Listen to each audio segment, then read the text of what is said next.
mai đây Chúa bỏ loài người và Phật cũng bỏ loài người, thì em có còn yêu anh không?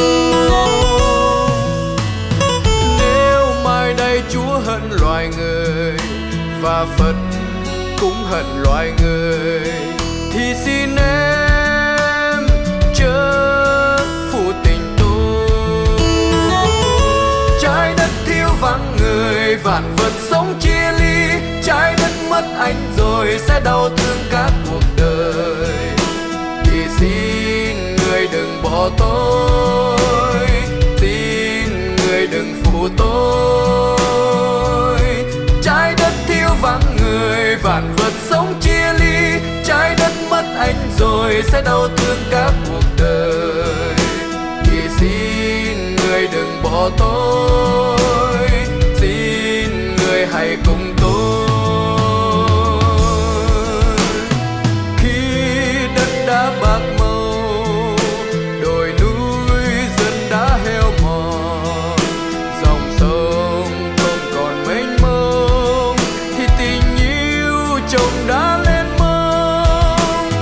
Đất này đã bạc màu, đồi núi giờ đã heo mòn, dòng sông không còn mênh mông, tình yêu đã hết mặn nồng.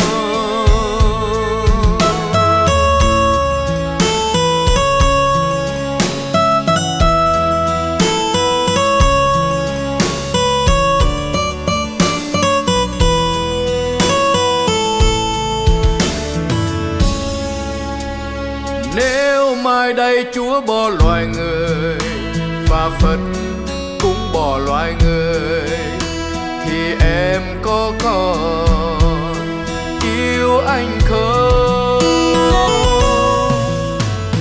Nếu mai đây Chúa hận loài người và Phật cũng hận loài người, thì xin em chớ phụ tình tôi. Trái đất thiếu vắng người, vạn vật sống chia ly, trái đất mất anh rồi sẽ đau thương cả cuộc đời. Thì xin người đừng bỏ tôi, xin người đừng phụ tôi. Trái đất thiếu vắng người, vạn vật sống chia ly, trái đất mất anh rồi sẽ đau thương cả cuộc đời.